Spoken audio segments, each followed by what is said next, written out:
नमस्कार दोस्तों, स्वागत है आप सबका इस चैनल पे। 100 करोड़ की वसूली और मनी लॉन्ड्रिंग मामले में आरोपों में घिरे महाराष्ट्र के पूर्व गृह मंत्री अनिल देशमुख के खिलाफ अब ईडी ने अपनी कार्रवाई तेज कर दी है।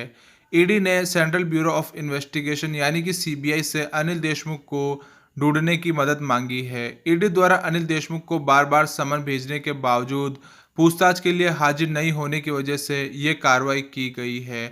बार बार समन भेजे जाने के बावजूद अनिल देशमुख ईडी के ऑफिस में पूछताछ के लिए हाजिर नहीं हो रहे हैं। इसी वजह से जो जानकारी सामने निकल कर आ रही है उसके मुताबिक अब ईडी और सीबीआई मिलकर राज्य भर में अलग अलग ठिकानों पर देशमुख को खोजने के लिए छापेमारी करने वाली है। ऐसे में अनिल देशमुख की मुश्किलें अब और बढ़ने वाली है। इससे पहले ईडी अनिल देशमुख के संबंधित नागपुर और मुंबई के आसपास करीब 13 से 14 ठिकानों पर छापेमारी कर चुकी है। इससे पहले ईडी ने अनिल देशमुख के वकील आनंद डागा और सीबीआई के सब इंस्पेक्टर अभिषेक तिवारी को कोर्ट ने 2 दिन की सीबीआई कस्टडी सुनाई थी।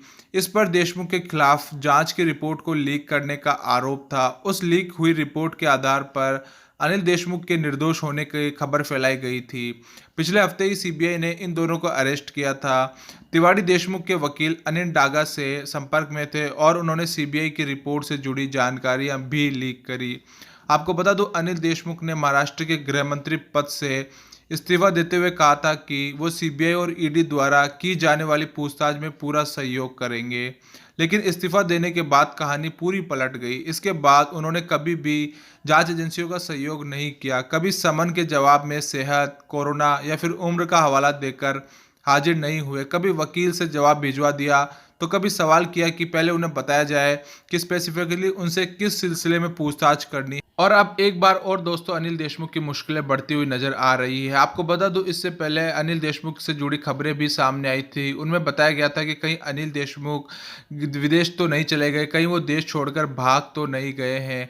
इसी पर अब देखना ये होगा कि कब तक ईडी अनिल देशमुख को ढूंढ निकालती है, क्योंकि अब ईडी ने सीबीआई से भी मदद मांग ली है। अनिल देशमुख को खोजने के बाद कम से कम 5 से 6 समन भेजने के बाद भी अनिल देशमुख ईडी के सामने पेश नहीं हुए हैं। लेकिन उनकी गिरफ्तारी के खिलाफ हाईकोर्ट और सुप्रीम कोर्ट ने देशमुख की सारी कोशिशों को नाकाम कर चुकी है। सर्वोच्च न्यायालय ने देशमुख की दलीलों को सिरे से ठुकरा दिया है। इसके बाद अनिल देशमुख कहाँ है यह भी किसी को नहीं पता। हाँ, बट अब अनिल देशमुख की मुश्किलें काफ़ी बढ़ती हुई नजर आ रही है, क्योंकि दोस्तों अब ईडी और सीबीआई दोनों मिलकर अनिल देशमुख को ढूंढेगी, तो जल्द ही अनिल देशमुख का पता लग जाएगा।